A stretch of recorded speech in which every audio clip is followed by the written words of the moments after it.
Maria and Enrique met back in school. They had been in the same class since they were 8 years old, and Enrique immediately liked Maria, a calm girl with a long, thick braid who had moved from another town. For a long time, the boy observed her from a distance, not daring to approach, but one day he mustered up the courage and offered to walk Maria home after school. The girl shyly agreed. It turned out she lived quite far from the school. They had to take a bus, and Enrique paid for both of them, spending all the coins he had with him. "Why doesn't your mom pick you up from school? It's dangerous to travel so far alone," the boy wondered. He himself lived just a 3-minute leisurely walk from the school. "Mom works a lot," Maria shrugged. "We don't have a dad. So she has to earn money by herself. I also have 2 younger sisters. They go to kindergarten, and in the evenings, I pick them up and take them home." Enrique was surprised again. He was an only child, and all his parents' love was focused on him. "Do you want me to walk you home every day?" he asked. Maria shyly nodded. "I would really appreciate it," she admitted quietly. From then on, they became best friends. The girl and the boy supported each other in all situations, and when they grew up, they started dating. They entered the same university, but in different departments. Maria decided she wanted to study foreign languages, while Enrique chose chemistry. After receiving their diplomas, they decided to get married. Maria's mother, Elena, was very fond of her future son-in-law.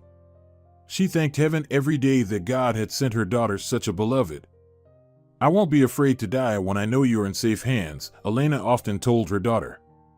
Maria would wave her off in response, though her heart tightened with an unclear premonition every time. "Mom, what are you talking about? It's too early for you to die." And Maria would tenderly hug her elderly mother. The woman had gone gray early and looked older than her years because she had to work so hard all her life. Now that her daughters were grown, it became a bit easier for her, but she still didn't know how to take time for herself. Of course, Elena worked less, but she never went anywhere, although she had been offered vacations many times. Maria even wanted to buy her a trip, but Elena refused. "I can't sit idle," she said. "By the sea, you won't have to sit," Enrique joked. "You need to lie on the sand and enjoy the sun." "I can't do that." Elena laughed, shaking her head. In the end, Maria and Enrique left the woman alone. But they shouldn't have. If Maria had known what would happen, she would have been more persistent. After the graduation party at the university, the young couple began preparing for their wedding. Maria was shopping for a wedding dress, shoes, and other accessories. Enrique was looking for a restaurant where they could celebrate the wedding with family and friends. Everything seemed magical, and Maria enjoyed every moment of the preparations. One day, while signing invitations with her mother, the woman suddenly turned very pale.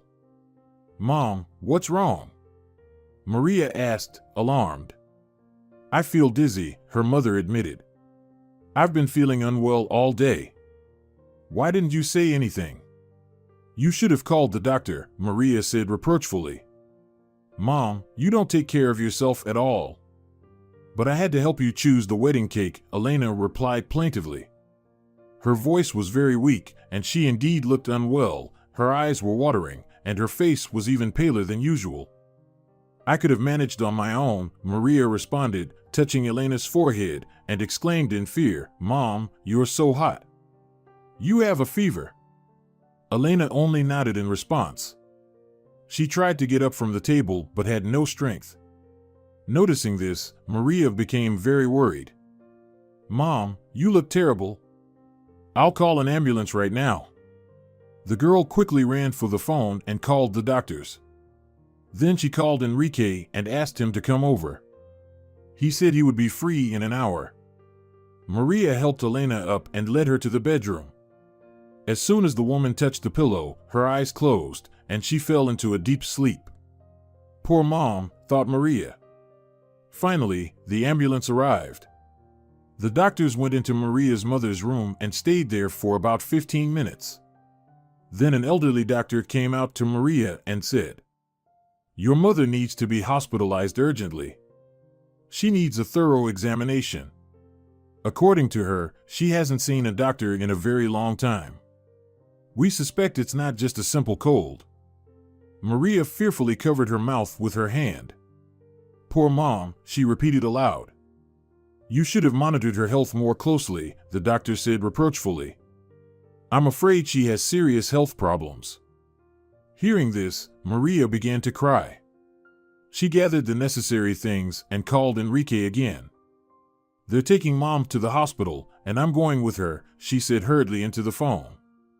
What happened? Enrique asked, worried. We don't know for sure yet, but it seems Mom is seriously ill, Maria replied plaintively and couldn't hold back her sobs.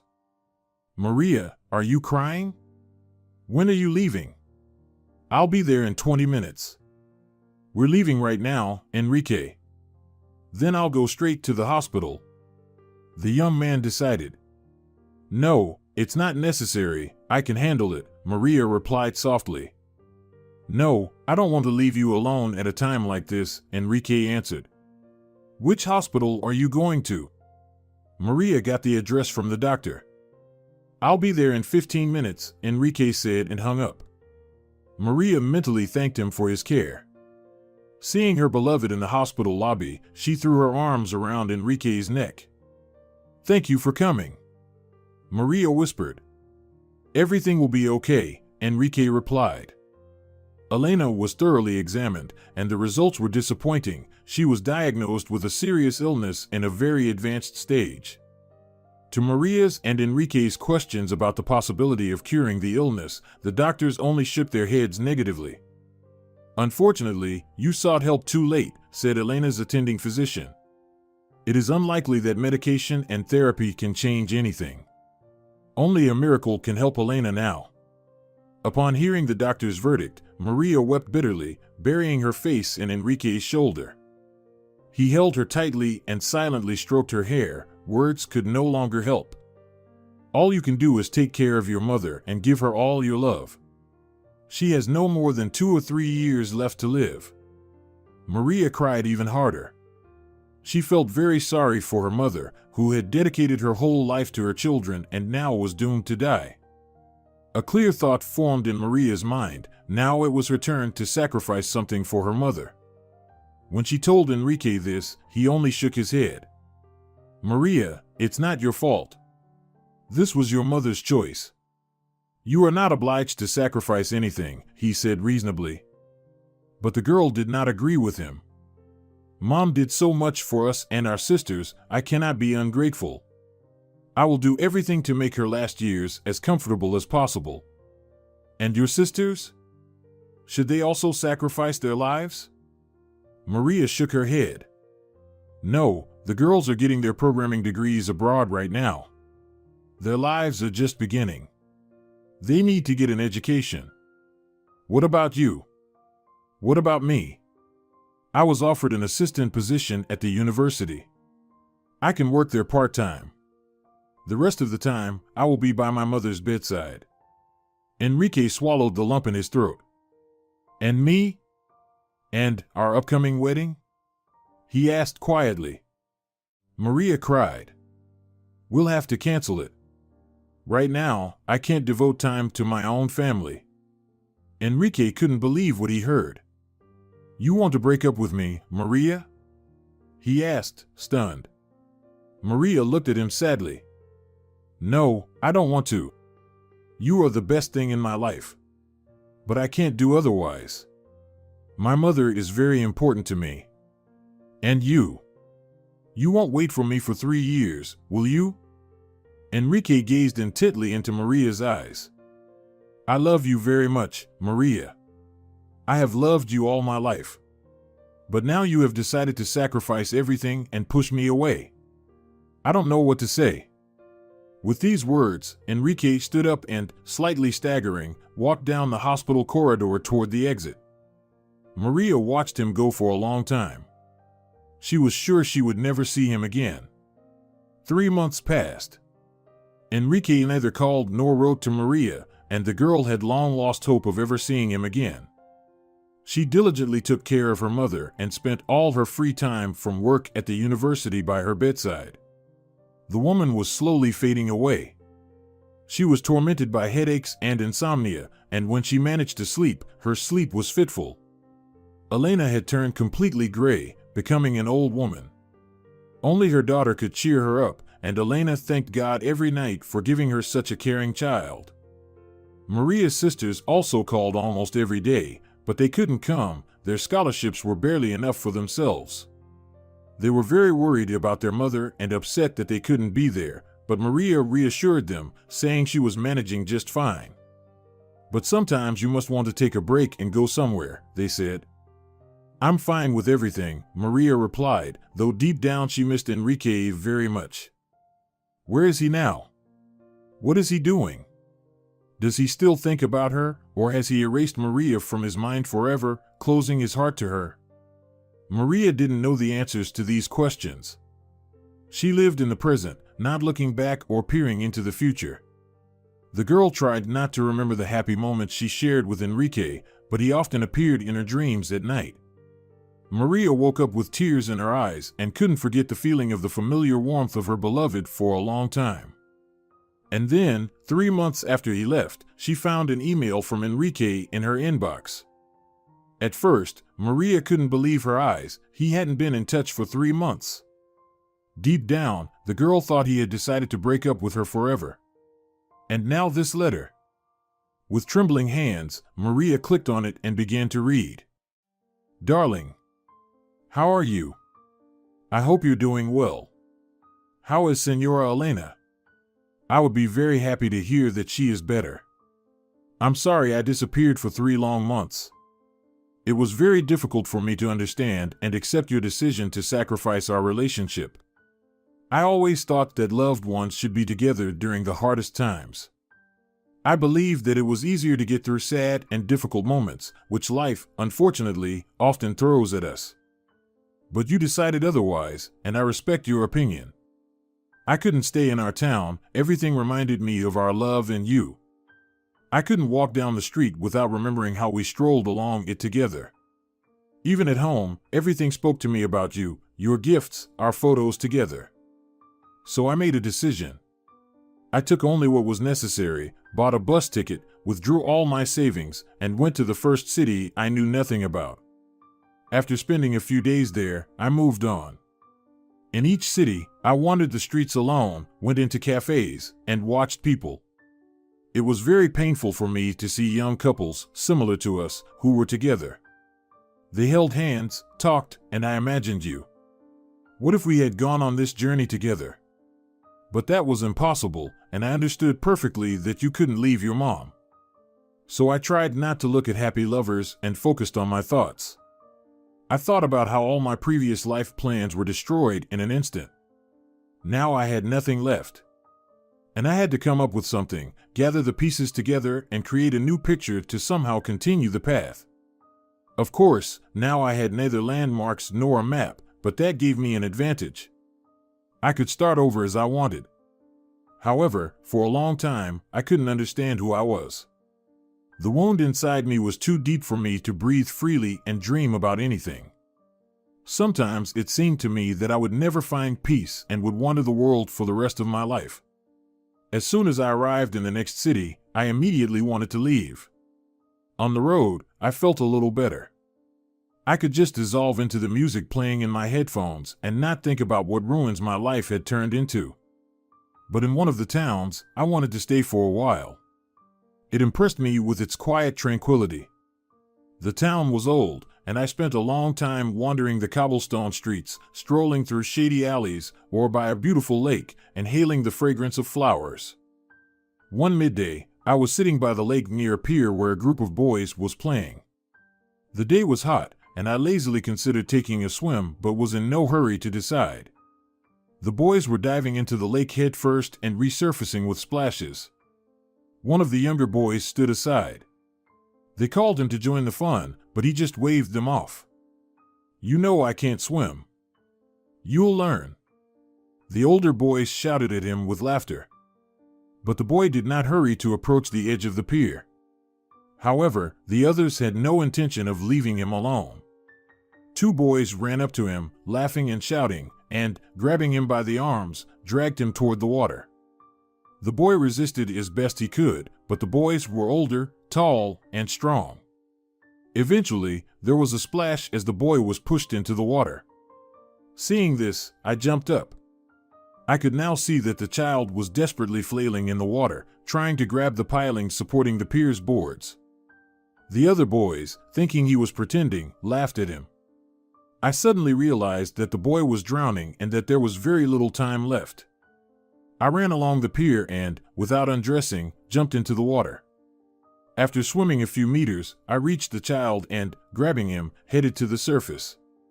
Once above water, I shouted to the boys to help pull the boy onto the pier. Several hands reached out for the limp body. Then the boys helped me as well. I rushed to the boy lying on the boards and performed artificial respiration. The boy started coughing and began to breathe. I stood up and gave the quiet boys a reproachful look. "Why did you do that? Didn't you hear what he said?" They guiltily lowered their eyes. "Does anyone know where this boy lives?" One of the boys raised his head and stepped forward. "He's my cousin. He and his grandfather came to visit us from the capital." I glared at the boy angrily. "And you let your friends treat him like that?" The boy blushed and didn't know what to say. "Do you live far?" I asked sternly. The boy waved his hand towards the nearest street. "Our house is about 10 minutes from here." I nodded. "Help me lift him. He can't walk home by himself right now." The boys obeyed, and I picked up the child. He was very thin and frail, so carrying him was not difficult. The cousin led the way. We quickly reached their house, a pretty and fairly large mansion of a soft blue color. The boy opened the gate and let me through. Walking along a path covered with small pinkish pebbles, I approached the front door. The boy got ahead of me and rang the bell. A woman about 35 years old opened the door. Seeing us, she looked alarmed. "Juan, what happened to Ernesto?" she exclaimed, stepping back to let me in. "His friends pushed him off the pier." "Fortunately, I was able to save him," I replied shortly, noticing the look the woman gave the boy. I headed to the living room and laid Ernesto on a white leather sofa. "Is that true?" I heard the woman ask. She was addressing the older boy, Juan, who appeared to be her son. Her voice was calm but tinged with anger. "Yes," the boy replied quietly. "Go to your room. You are grounded. I will tell your father to speak with you when he returns," I heard her say. A moment later, she appeared in the living room. "We are so grateful to you," she said to me. "This is my nephew Ernesto, my brother's son. They came to visit us with my father." I nodded. "Your son already told me. Please, leave your phone number. I'm sure my father will want to thank you." I was about to shake my head and say I didn't need anything, but the woman looked at me with such gratitude that I couldn't refuse her. I gave her my number and quickly said goodbye. Later in the evening, as I sat on the veranda of a cozy coffee shop drinking coffee, I received a call. It was Grandpa Ernesto. "You have no idea how grateful I am that you saved my grandson. I don't understand what happened to the minds of Juan and his friends, but they behaved in the most inappropriate manner. I would like to thank you personally. Could we meet somewhere in the city this evening? If it's convenient for you, of course. I don't expect any reward from you, but if you insist, fine." We agreed to meet in the city's Central Park in an hour. I calmly finished my coffee and leisurely headed there. Near the clock tower, a tall, elderly man of about 60 in a dark suit was already waiting for me. I was surprised. It was a weekend, and meeting a passerby in a suit today was practically impossible. When I approached, the man shook my hand and introduced himself. "My name is Antonio Saldivar." I introduced myself. We walked along one of the park's alleys and started talking. It turned out that Antonio was a successful businessman, living in the capital and often traveling around the country. And you, Enrique, are a young specialist, recently graduated from university? He asked. That's right, I was surprised by his knowledge. Senor Antonio smiled. Over the years I've lived, I've learned a bit about understanding people. In response, I nodded with a smile too. It was incredibly easy to talk to this man. It felt like we had known each other for many years. He had a way of putting people at ease, speaking in a quiet and calm tone that conveyed deep respect. Then tell me, Enrique, what are you doing in this small town with no prospects? Visiting relatives, like me? I sighed again and shook my head. It seemed Antonio noticed the sadness that briefly flashed in my eyes. It's something else, I replied and told him our sad story. Senor Saldívar listened very attentively, then remained thoughtfully silent for a while. Not knowing why, I eagerly awaited his response. Finally, Senor Antonio said the following. First of all, I sympathize with you deeply. However, in my experience, there are no hopeless situations. His words made my heart leap with joy. It seems our meeting was not accidental. The thing is, a good friend of mine invests in various medical research. If you tell me a bit more about your beloved's mother's illness, I will check with him to see if he has any latest information on the matter. I nodded excitedly and told him everything I knew. Antonio made some notes in his phone and promised to find out everything the next day.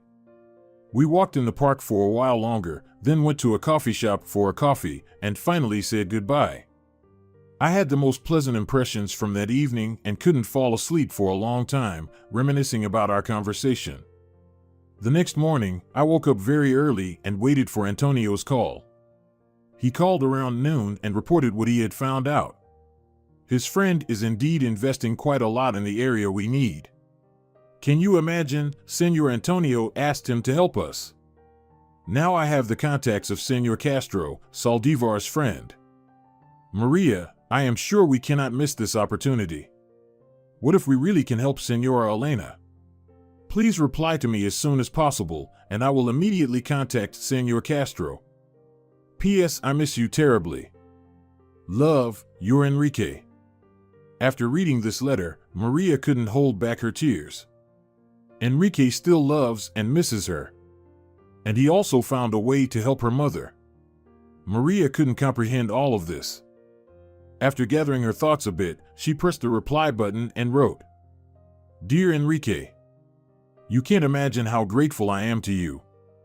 I will talk to Mom right now. Of course, even if she has doubts, I will persuade her to try. You are absolutely right, we cannot miss this opportunity. And I want you to know I love and miss you too. Yours, Maria. Having sent the letter, Maria hurried to her mother's room and told her everything. Elena couldn't believe what she heard. Mixed feelings arose in her soul, hope for recovery and at the same time fear of the unknown. Mom, Maria said gently, taking her hand. I will be by your side no matter what. You have nothing to worry about. And Elena, trustingly looking at her daughter, agreed to try.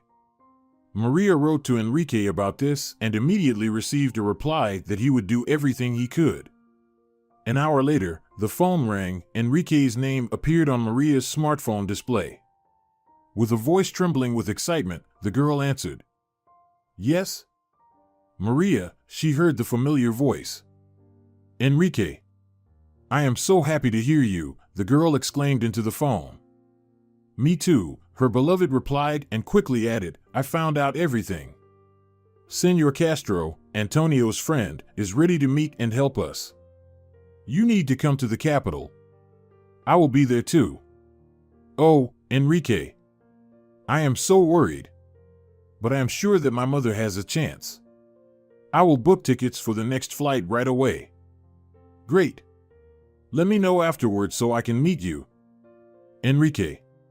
Thank you, Maria said softly. Not yet, the young man replied, but the girl understood that he was very pleased. Love you, she whispered. And I love you, Enrique replied. Maria disconnected the call and, heading to her room, began searching for tickets for the next flight. The flight would take about an hour and a half, and the girl was worried about how Elena would handle it. Fortunately, everything went well. With Maria's help, the woman managed to board, and she dozed quietly in her seat throughout the flight. At the airport, Enrique was already waiting for them. When Maria saw his familiar silhouette, her heart leapt with joy. Enrique rushed to them, hugged Maria and then Elena, and took their luggage. "I rented a car," he said. "Let's go, it's in the parking lot." Maria took Elena by the arm, and they headed for the exit. Enrique walked beside them, glancing at Maria every now and then. She also kept looking at him from time to time. Enrique helped the ladies into the back seat, then got in himself and started the car.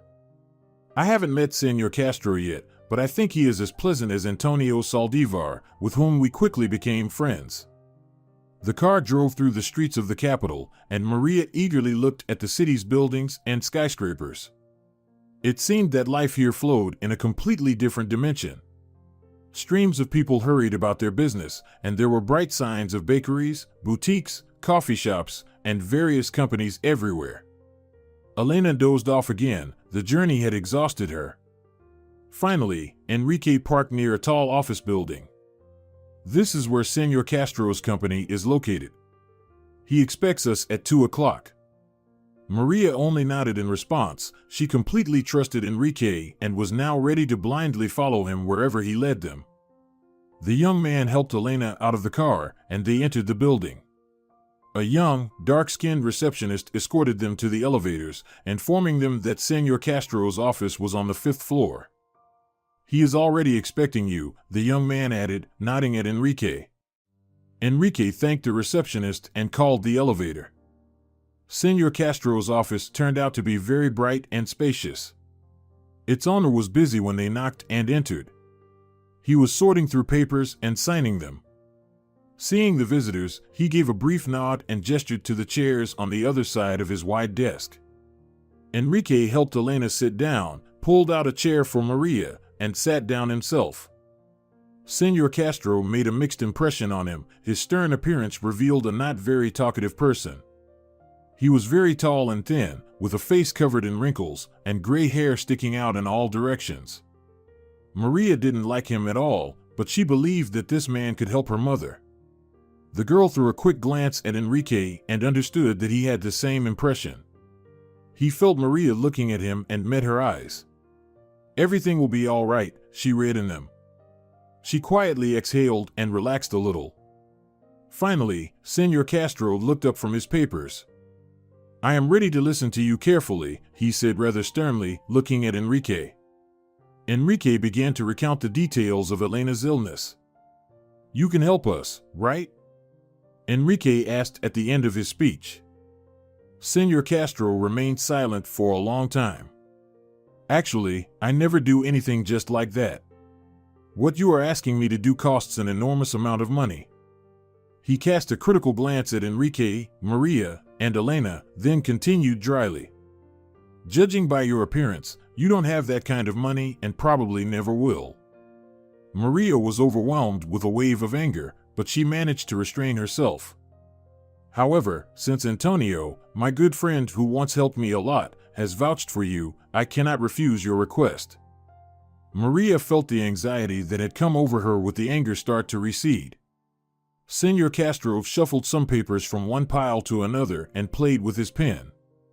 "However, I cannot do you this favor for free," he said, looking at Enrique. "What do you want?" Enrique asked, surprised. "Antonio told me that you are a young, promising chemist. Is that correct?"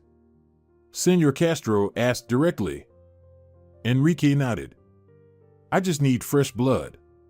If you are willing to sign a contract with my company, I will do everything in my power to ensure that the esteemed lady sitting opposite me can recover." Enrique smiled. "If that's all you want, then I will gladly join your company." Senor Castro looked rather grimly at the young man. "But you don't know all the details," he said. Enrique hesitated for a moment. "What else do I need to know?" "Just one small nuance," Senor Castro said with a strange chuckle. The position I intend to appoint you to requires that you spend 5 years conducting research in South Africa. What? Enrique turned pale. Do I have to move? Those are the terms of the deal I'm willing to make. You either accept them or you don't. The choice is yours. Enrique bit his lip. Maria clutched her wrist tightly. By the way, I want to remind you that I cannot guarantee that the lady will recover. Now that you have all the necessary information, you just have to make a decision. I won't rush you. Take a few minutes to think. With these words, Senor Castro returned to his papers. Maria felt tears welling up in her eyes. She caught Enrique's gaze and wanted to shake her head, but seeing the determination in his eyes, she froze in place. I agree, the young man announced his decision. When can I sign the contract? Senor Castro looked up. Today I will pass all the information to the lawyer, and he will draw up the contract. Tomorrow morning you can come here and sign it. Enrique nodded and said, The only thing I dare to ask is, can I delay the departure for a month? I feel obliged to help Maria and Senora Elena settle in the capital initially. Senor Castro quickly glanced at Maria's pale face and nodded. Fine, he said curtly. I won't detain you any longer. You can get all the information about the research and treatment plan from the administrator who showed you in. Enrique nodded and stood up. Together with Maria, they helped Elena up and left Senor Castro's office. Enrique drove the ladies to the apartment he had rented for them. It was a cozy 2-bedroom apartment not far from the center. Maria helped Elena get into bed, and the woman immediately fell asleep. The girl headed to the kitchen, where Enrique was waiting for her. She sat down next to him and burst into tears. The young man hugged her to comfort her and began whispering soft words of consolation. You need to rest, he said. Let me go to the supermarket and buy you some groceries, and you go to your room and get a good night's sleep. But Maria shook her head. I missed you so much, my dear, she whispered in his ear. I can't fall asleep if you're not beside me again. With these words, Maria kissed Enrique. His heart began to race from the long-forgotten sensation, the smell of her hair and the warmth that had been the meaning of his existence for so long. And now, he would have to let her go again for a long 5 years. Would she wait for him? Enrique did not believe it was possible. He inhaled the familiar scent of his beloved and couldn't get enough of it. Maria stood up and led Enrique to the bedroom. Neither of them wanted these moments to ever end. The next day, Enrique took Senora Elena and Maria to the treatment center, and afterward, he went to the office to sign a contract. The lawyer was already waiting for him in his office, and it took Enrique no more than 20 minutes to settle all the formalities. The countdown has begun. There are 30 days left until my departure to South Africa, the young man thought gloomily. He intended to spend as much of this time as possible with his beloved. Since Elena was now under the care of doctors, Maria finally had some free time for herself. She understood that this was her last chance to be with Enrique. The young man picked her up at the clinic entrance, and they went to the city center. They walked for a long time through the streets, holding hands and hardly talking. It was enough for them to be together. Maria felt her beloved with every fiber of her being, and her heart broke at the thought of the impending separation. Sensing the girl's distress, Enrique stopped and pulled her close. Let's make a deal, Maria. Let's not think about the future or the past this whole month. Let's live here and now. We have nothing but the present moment. So let it be beautiful.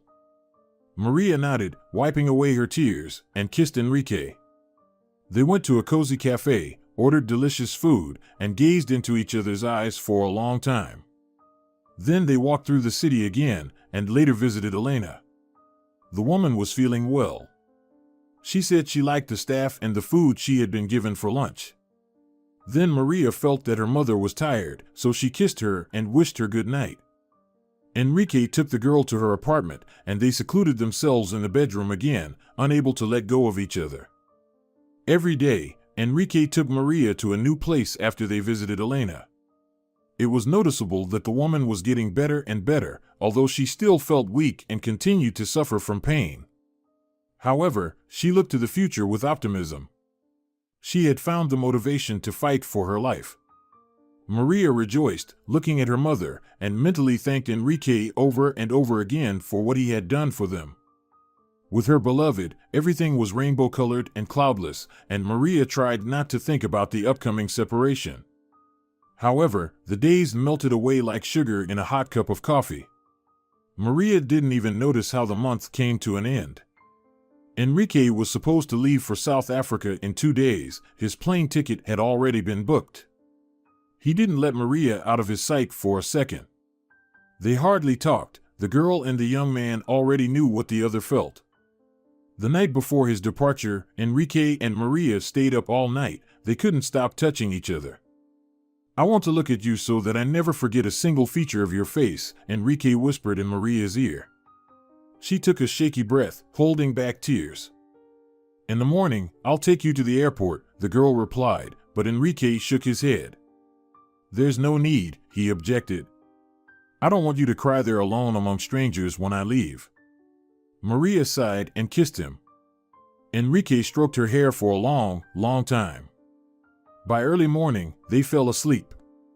Maria didn't hear the alarm clock, and Enrique didn't wake her. He quietly got dressed, took his suitcase, and left the house. When he was descending in the elevator, the young man couldn't hold back his bitter tears. Maria woke up late. Out of habit, she turned to kiss Enrique, but he was no longer there. Maria cried, burying her face in the pillow. When she calmed down a bit, she took her phone and checked the incoming messages. Left. Love you, Enrique had written. Safe travels. I love you too, Maria replied, and her heart ached with pain. She lay down, and the tears began to flow from her eyes again. Elena was getting better and better.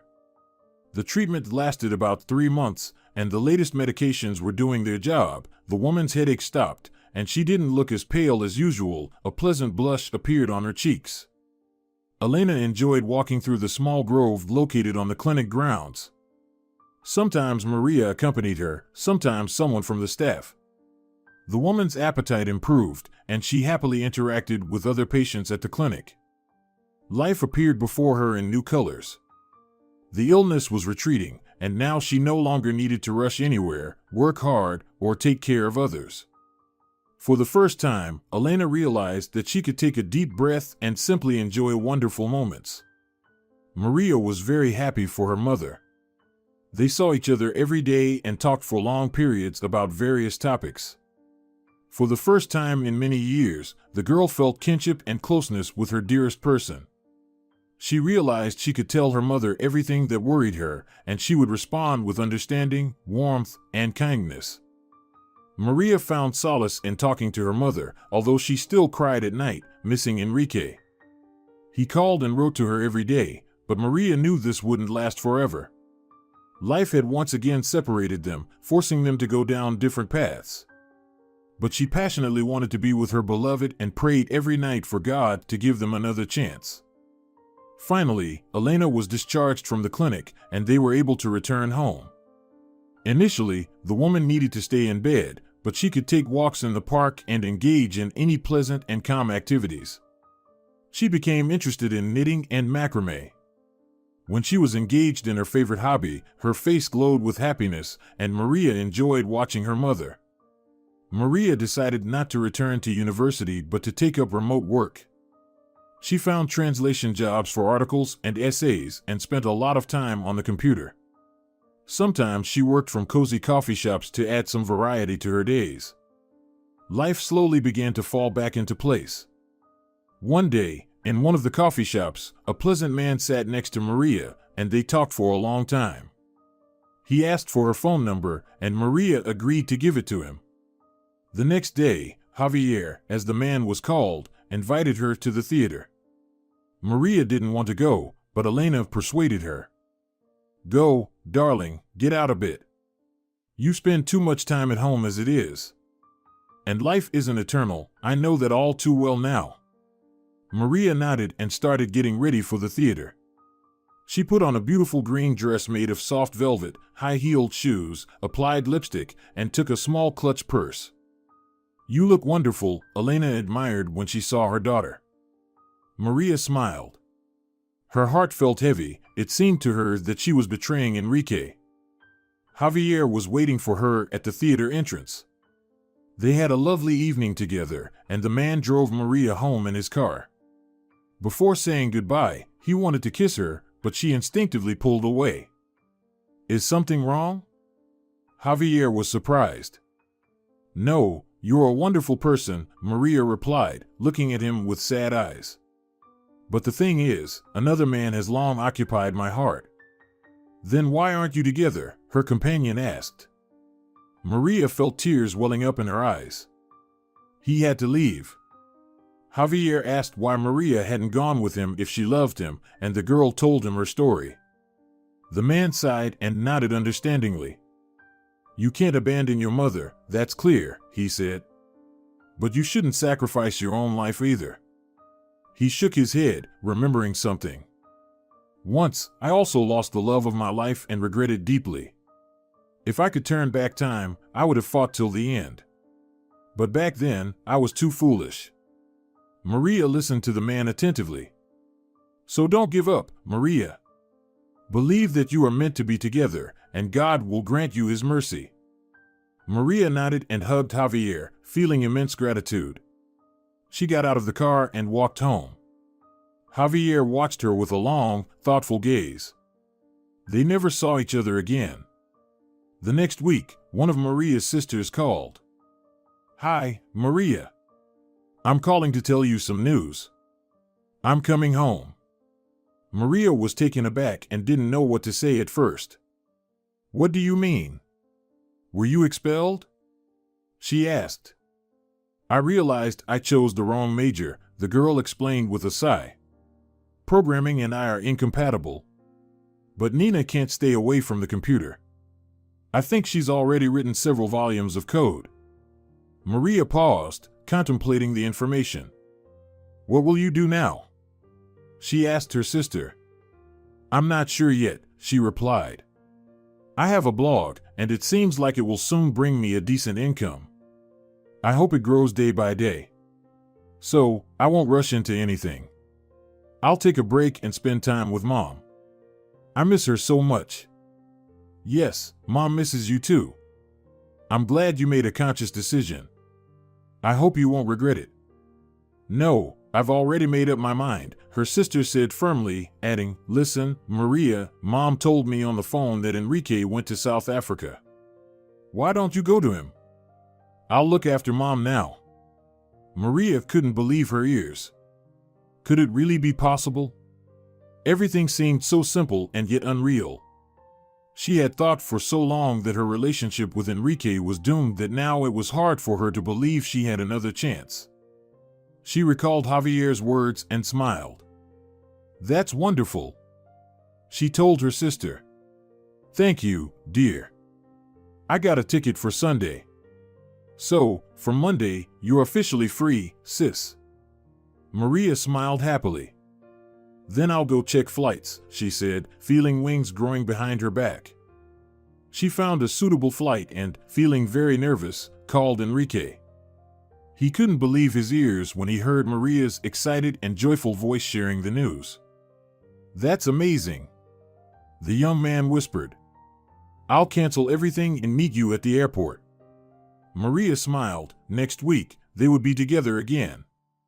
The days flew by like 1 hour. When the plane landed at the airport and Maria walked into the large hall with her suitcase, she immediately saw Enrique with a huge bouquet of hydrangeas. He approached her, kissed her passionately on the lips, and Maria felt that she was home. Dear viewers, if you enjoyed the story, please support the video by liking it and leaving a comment.